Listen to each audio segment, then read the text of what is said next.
give just a minute. Yeah, I think we're good to go. Thanks, Karen.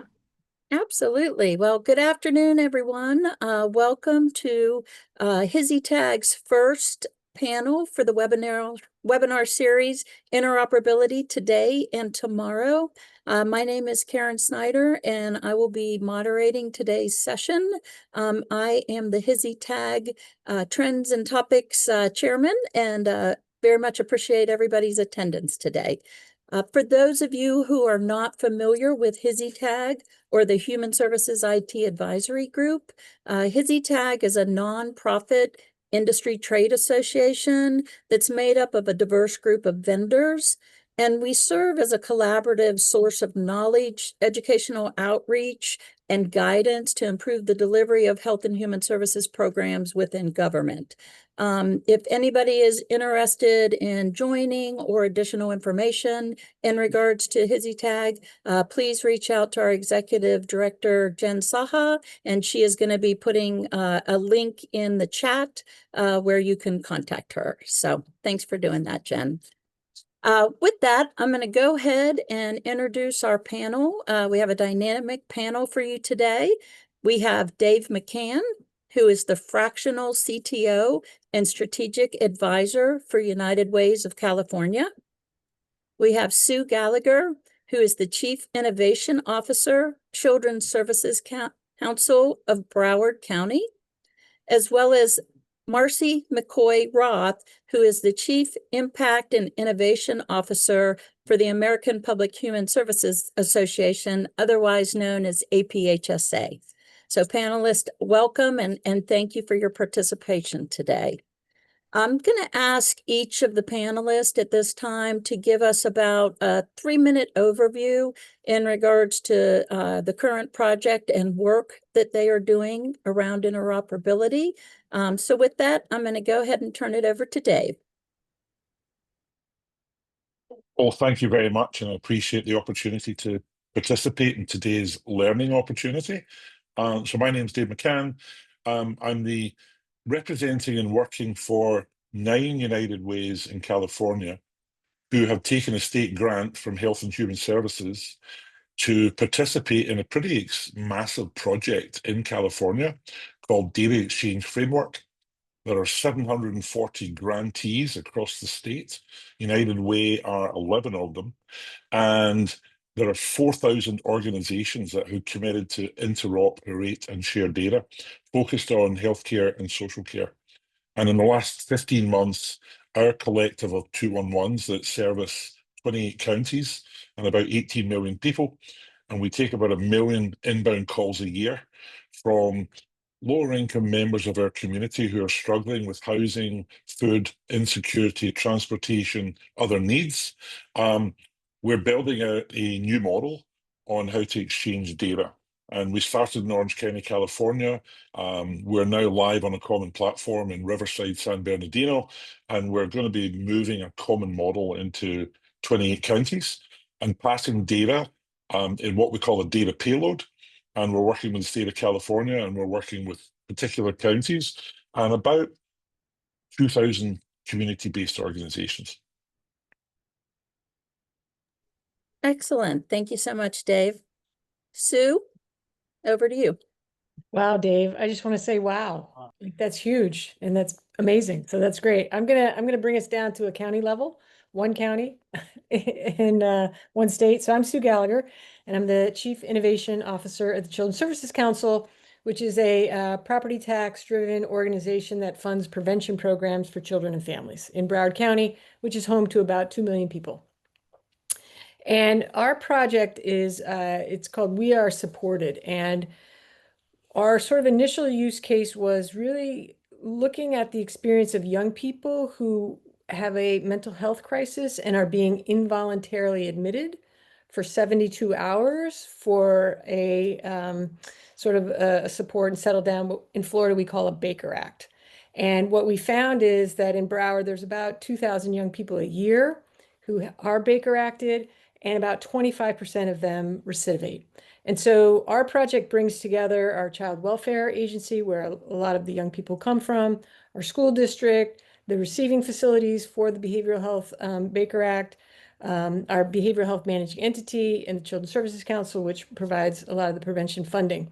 And so it's been bringing those partners together, as well as some private sector folks, Amazon Web Services and Bellatura, which is a public benefit corporation, to really look at how we can enhance that experience for young people and improve their success and their outcomes.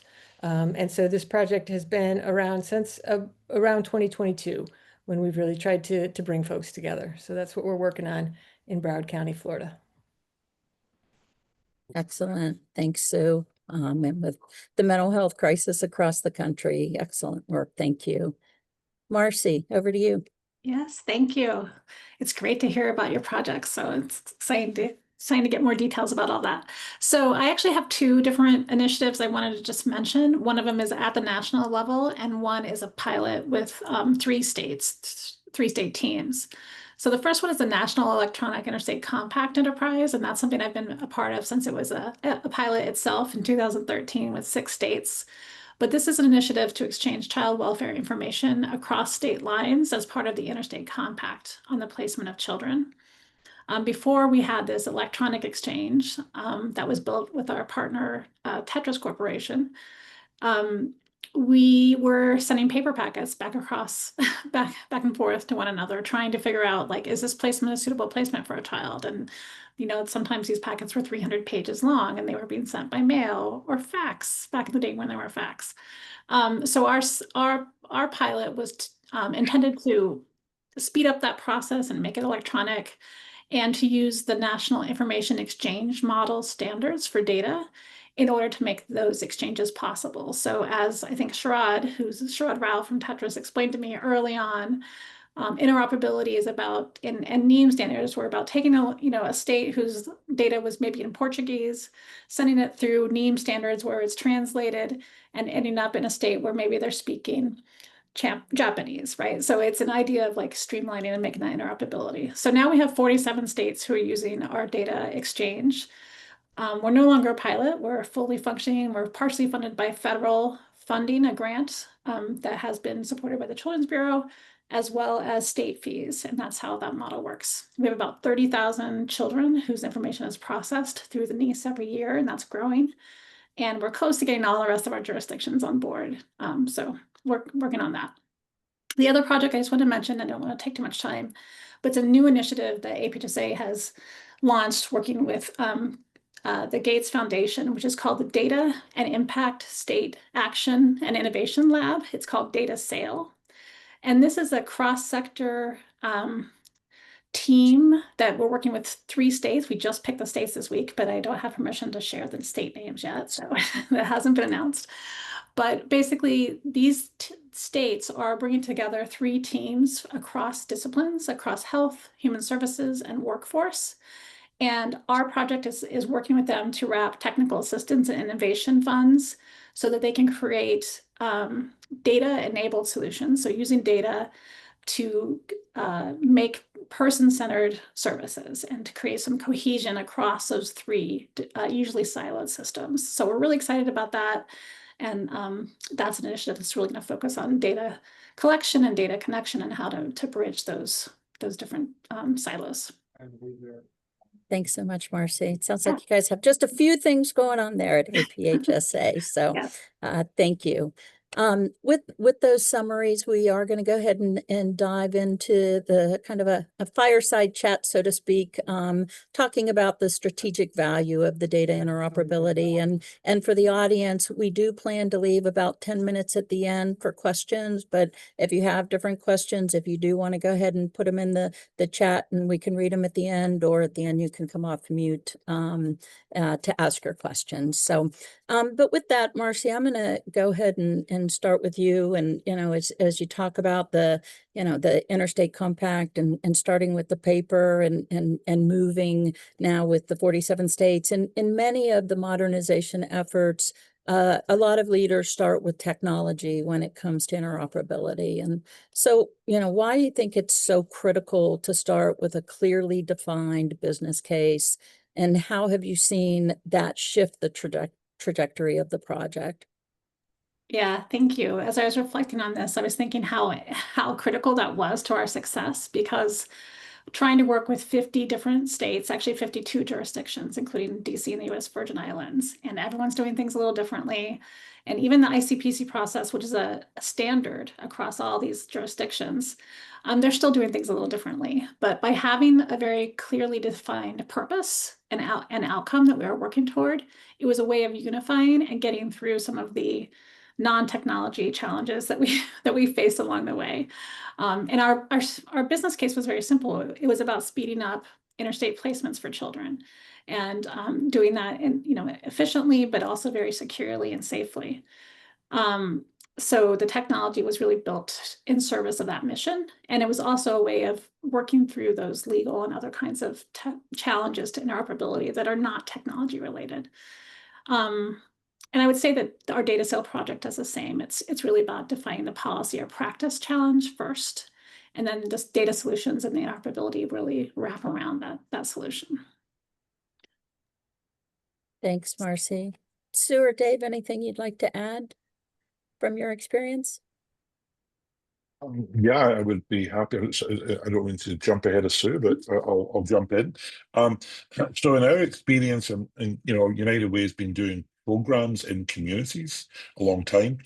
On the data interoperability side, I think the key thing that we're learning in the last 15 months is that at the county level, the program, in the way that California is approaching it, the program is funded, and the new term that HHS is introducing is what they call population of focus. People might have previously called it target population if they were in social care, but the term California is propagating in a 74-page roadmap is population of focus. And they prioritize three, kind of K5, mothers with infants,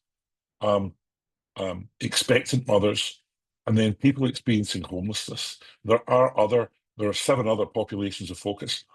And what we're finding is that we need to get a funded program in a county, and then we have to work with the community on which CBOs are going to participate and which agency in the county is going to fund the program.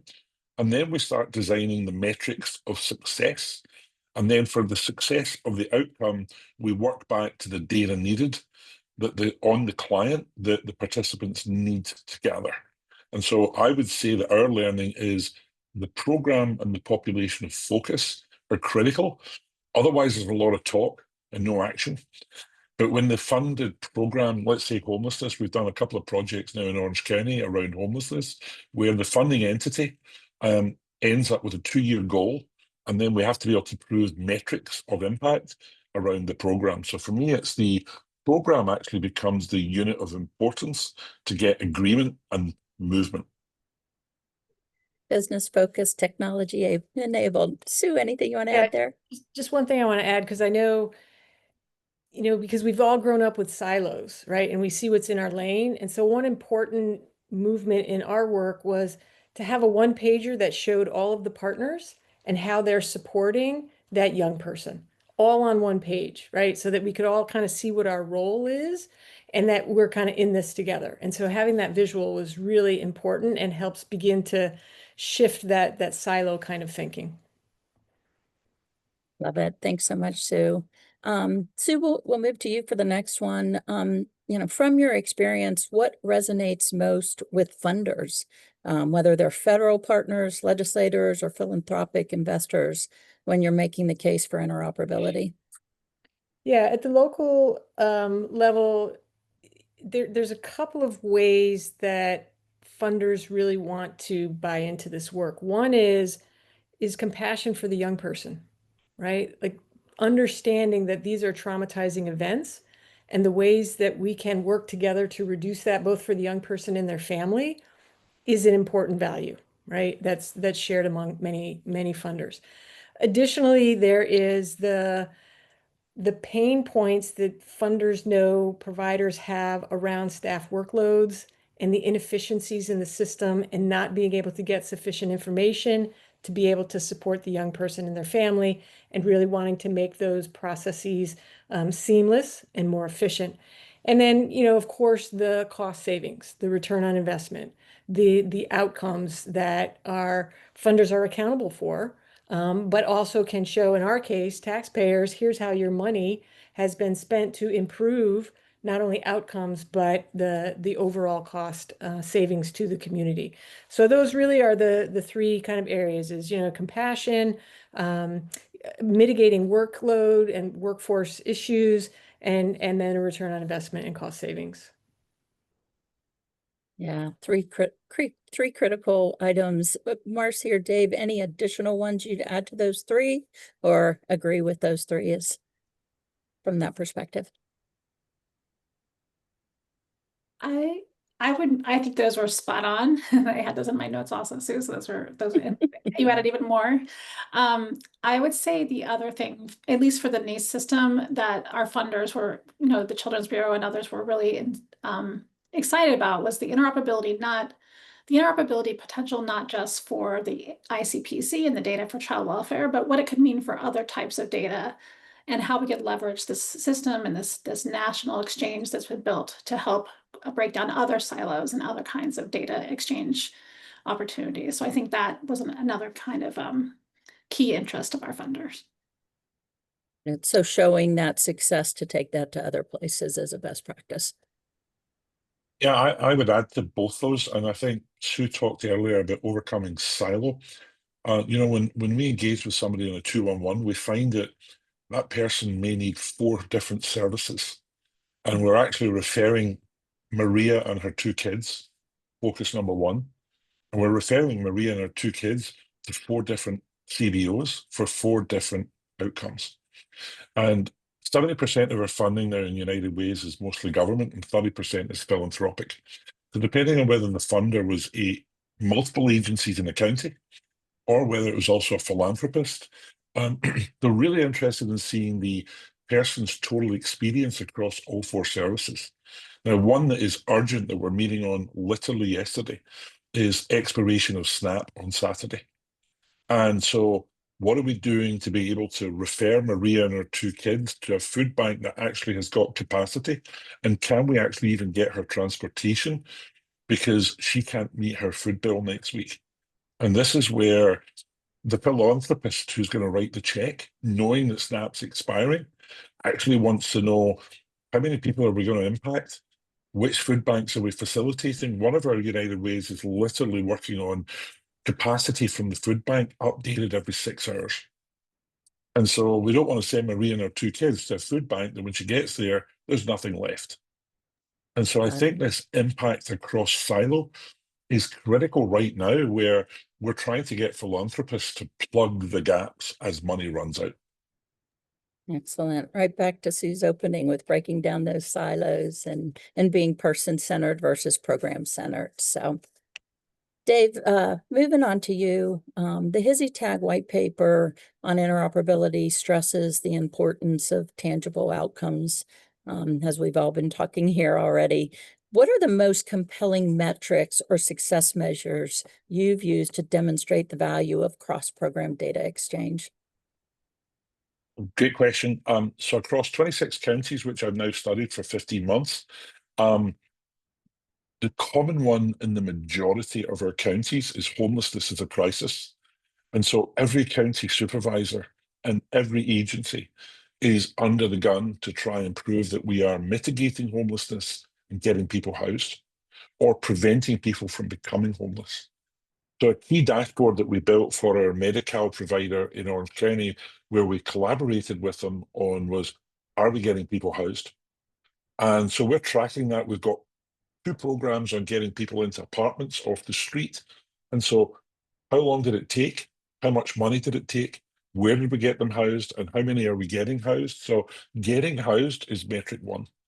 Metric number 2 is actually preventing people becoming homeless. We did a study where 3,000 people a year are getting evicted in Orange County. As soon as they're about to be evicted, they're going to become homeless. So how do we intercept eviction, mitigate it, prevent it, turn it around, repair the credit of the person? And then how much money does it take to prevent that eviction? So metrics around getting housed and preventing homelessness are burning dimensions that we're building. Below that, food insecurity is our next need. And now you get into, we got all these calls, we sent them to the food bank, but was there any food? Or did the person get there because they had no transportation? So depending on the county and the burning need of a county, I would say homelessness, getting housed, and food insecurity, and transportation, and then utility support. These are the metrics that we need to tease out. And it's hard, and it's not easy, and it's a lot of work, but we're getting there and grinding through the process. Got it. So what I'm hearing is access to services, delivery of services, prevention of homelessness or food insecurities, inefficiencies in regards to receiving the different services. Sue, Marci, others you would add to that from a metrics perspective? Yeah, just looking at different systems, right? Like for us, ensuring that the young people don't go back into the Baker Act, right?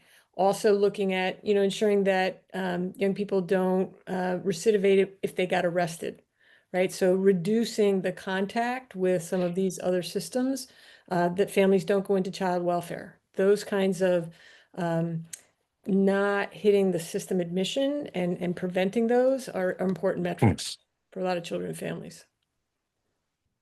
And I would add for the NICE project, again, the interstate exchange, one of the metrics we used to make the case for taking this from a pilot with 6 states nationwide was that we were able to show within about 9 months that we were able to reduce the timelines for a placement by 40%, which, it was taking years. It's down to less than, I think it depends on the type of regulation, but we were able to reduce it significantly, enough so that national decision makers were able to say, you know what, this is working. How do we make sure that this spreads and we can use this? Because this is making a difference for children and families as well as our state workers. And so Marci, that's reducing the time of a child in foster care because that's in foster care as they're waiting for that placement. Excellent. Yeah. Thank you. Marci, next one is up for you. Interoperability is as much about relationships as it is about data. What leadership qualities and partnership strategies have you seen make the biggest difference in building momentum for these efforts? I love this question so much because I think oftentimes policymakers are like, well, we can just throw a technology solution at this and it's going to fix everything. And it's such it's an important and large part in some ways, but it's also a very small part of terms of making something successful. We have had a lot of different partners involved in making NICE happen. And it has relied on a lot of peer-to-peer sort of state leadership that has really made a difference. I would say, in addition, our technical vendor, it has really been a collaborative partner, has not just been someone who says, no, we can't do that, but like, okay, we can't do that exactly, but what about this? It's really been more of a collaboration. So I think that has been a really important part of our partnership strategy. And I think it's also a testament to the leadership on that at that vendor that they were able to approach this contract like that with us, and like, how do we really make a difference and make an impact? It was very mission driven. A few other things we did in terms of our strategies for partnerships is we had an advisory committee that was made up of national leaders from child welfare organizations, from states, from philanthropy, from judicial organizations that all helped us shape the vision of the national system. And then we had program committee, which was really the technical kind of like, how do we get it done? And we had state committees as well as technical advisory committees. So by working with all these different partners, we were able to bring different insights and different guidance and governance to the initiative. And then I think the last thing that has been really important is thinking about how we work with the state teams, because once we have this idea, right, of like, we're going to use this exchange and it's going to be great. And then we hit the ground and they're like, well, we can't put our data out in a cloud. So now what? And so our team had to respond kind of in real time to these challenges the states had in terms of this connecting to our system and being flexible with our response and not thinking that one size is going to fit all. So there's a bunch more I could say, but that's probably enough. Thanks, Marci. I love that too, is, the different programs have varying missions. And so to bring the different stakeholders to the table and the programs to focus on the actual impact to the individual. So Sue and Dave, anything you would add to that? Yeah, I'd love to throw a little spice on this one. Leaders matter. And if we're actually going to get a community to do something transformative with sharing data, I would actually give you the 4 C's. And the 4 C's that I observe we need in the leaders in the room. So let's assume I've got the head of housing and the head of health in a particular county, the CEO of the United Way, the leaders with 3 CBOs. In order for it to really happen, we need curiosity. Amazon talks about curiosity. I led engineering at Amazon for a bunch of projects. We need them to be curious about how it could be done better. And if they're not curious how it could be done better, they're trapped in the status quo. So you have to have curious leaders.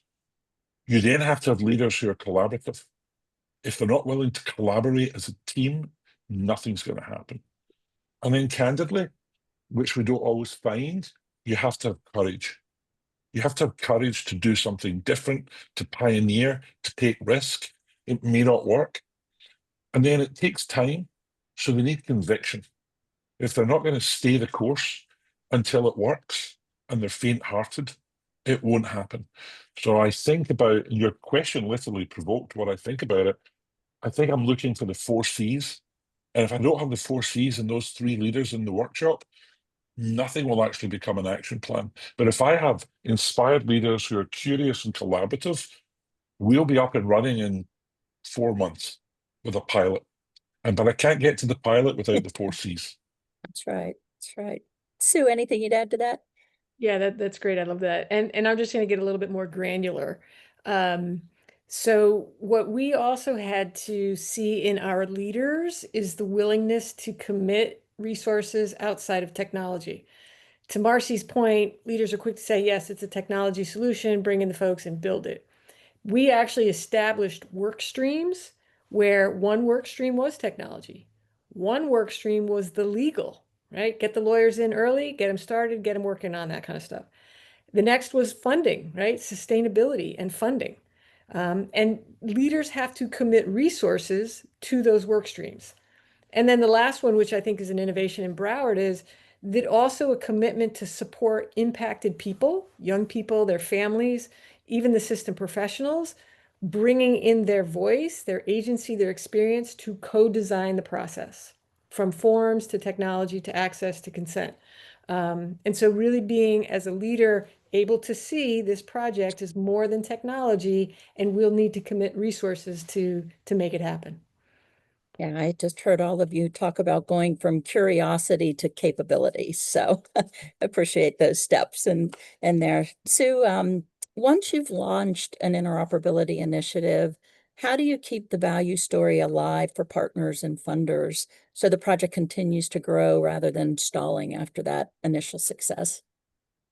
Yeah, I think, because the systems are siloed, showing how we can de-silo it in this particular use case then spurs the imagination of being able to de-silo in other places, right? And really think that through. And I think that also being data rich is helpful, right? To show for this particular use case, 2,000 young people, if we reduce recidivism by 10%, how much money did that save? And being able to inspire that kind of thinking and data analysis in other opportunities is a way to continue that process.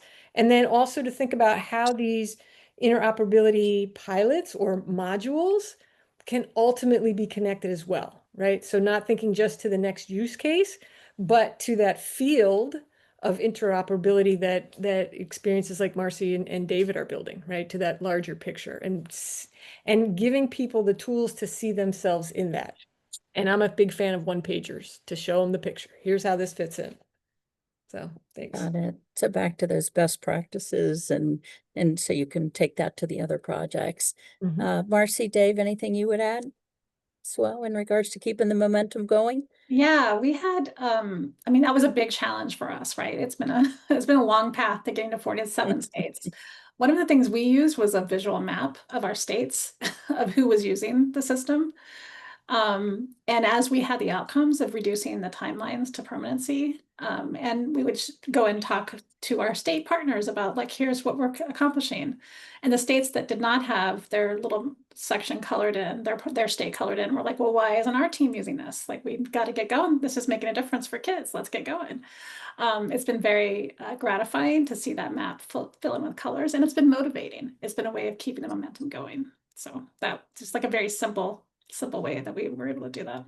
I love the visual. And they maybe had a little FOMO there and saw the other success. So That was the idea. So I think this is where technology meets program. So impact, the way we engage, I think, with a very supportive group is on looking at data that informs what's happening. And what I find is people look at data on a very infrequent basis. And at Amazon, one of the things you learn is if you don't look at data weekly and monthly, you actually can't make decisions. So I would say right now, the entire CBO community is working to have dashboards. And literally in Orange County, we're writing agreements with cities, because historically we've published the data at the county level, but we've got 34 cities. And so talking about the impact at the county level is meaningless because it's completely different city by city. And then we need to train people to get comfortable with looking at data that is presented quickly, but on a frequency basis. Now, you know, some counties would say we only want to see it quarterly, and I would say that's not enough. Other agencies would say we want to look at it monthly, and I would say that's pretty okay. But really, if you're not looking at it every other week to see what's happening and what's not working and what new decision might we make, you know, at Amazon, they really believe in lots of small decisions made weekly. And I think coordinated social care is not about some beautiful dashboard that you look at once a year. It's about little things that millions of people are doing every morning to deliver care. So we need to coach our leaders in government and in healthcare and in the CBO community on, look, I literally am working with Merced United Way, working with the county and with their medical provider, where the conversation is, we need to look at that data every 14 days.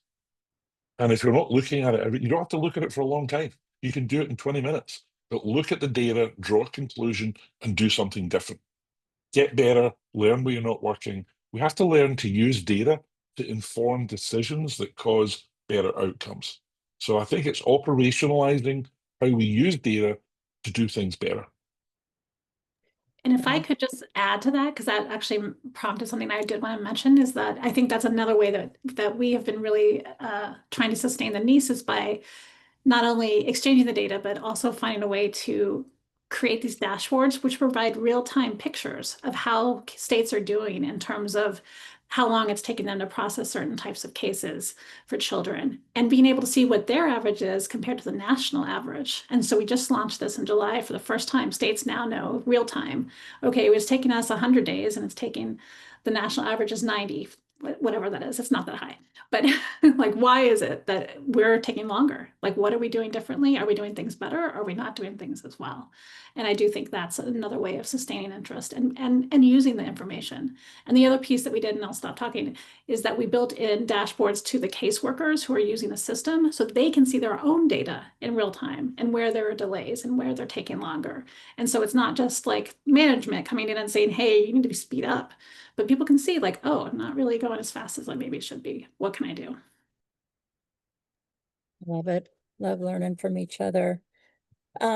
Sue, can you share with the audience some lessons learned for those who are just getting started? We've got a large group here and some folks may not be at the same point as you. So what are some lessons learned?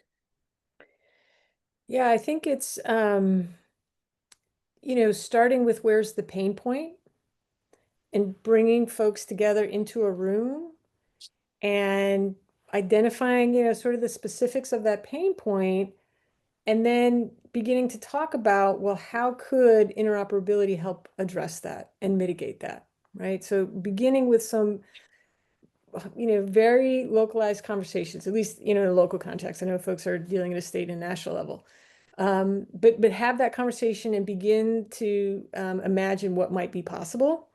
Also, in our experience, you have to bring the legal folks in early because it takes a really long time to get those signatures on the agreements.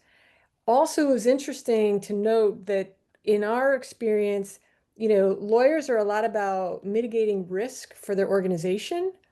And this idea that's in the interoperability report about what about the risk of not being interoperable, kind of like you could see the minds going, wow, like didn't think about that. And there's not really a legal structure to hold that. And so that's kind of an interesting point. And then the last, I think, important opportunity in this work is to bring in those folks who are impacted as part of the solution, right? And not maybe immediately while they're in crisis, but folks who have maybe, gotten housing or a little bit more stable, but who've been through the system to be at the table to design that experience of interoperability, I think is very important and very valuable. Those Yeah, agree completely, Sue. And I love the posing the risk of not being interoperable. I have made that comment in other scenarios with, bring your legal team in early and heard, no, we want to get this off the ground. So I'm like, ask them what you can do. So love posing it that way as well as bringing in the stakeholders. Dave, anything you'd add, or Marci? Yeah, I would plus one to Sue, take her foundation. I think a couple of things that I would add, Sue, and love what you're doing in your approach.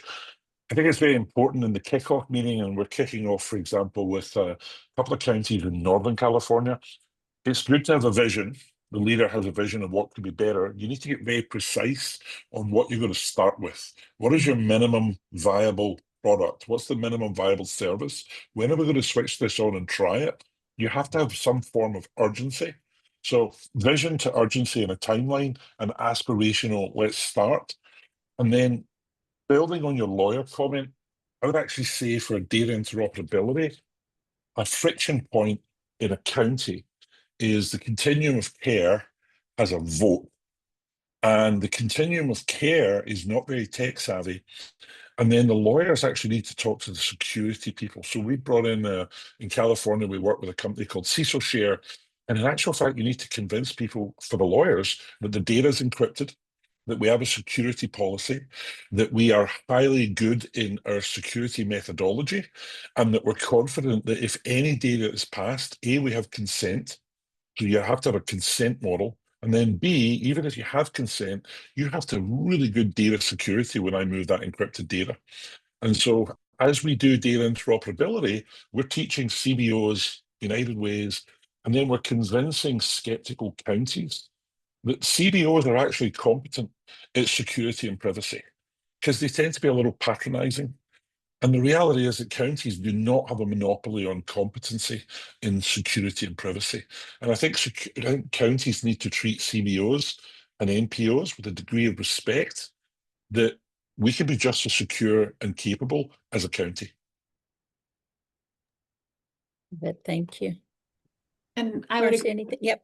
Yeah, I would agree with both of what you have said. And I would say that our approach was to include the IT CIOs, the CEOs for program, as well as bringing in legal. And it's really important that we have those conversations together as we're trying to get data sharing agreements in place and get people on board.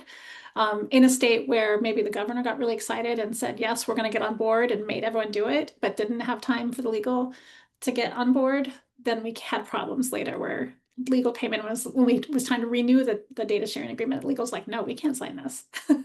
So I think what you said, Sue, is like so important, as well as the security. I think that cannot be underestimated, how important it is for our systems to have that encryption and to follow the latest federal guidance in terms of how we handle and keep our data secure. If I could add just one more comment. Of course. One of our dreams is to have a cadre of lawyers who can talk to other cadre of lawyers to get this done. Because there's a newness in the field that lawyers are trying to figure out. And if we can connect those folks to lawyers who said, this is doable, here's what you got to do, rather than listening to the layperson, which doesn't go over so well sometimes, I think that would accelerate this work tremendously. So my vote is to create a cadre of legal folks who can support this work and be deployed as needed. I love that, Sue. And I think we were really fortunate because our lawyer was like, how do we get to yes? That was his approach. And that made all the difference. Like, okay, what can we do? So I love that idea. Love it. Love it. All right. I apologize to the audience. I only left 5 minutes, but let's please open it up for Q&A for the audience. Any questions? And again, you can either come off mute or you can put it in. I see a great legal resource put in the chat out there. Thank you for that. As Jen said in the chat, you can use the Q&A function or raise your hand.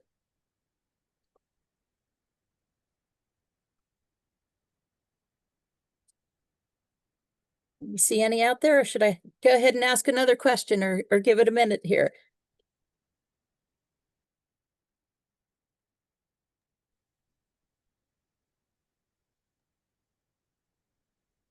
I'm not seeing any.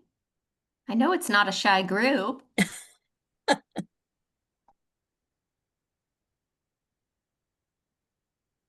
Okay, I'll go ahead and ask a question.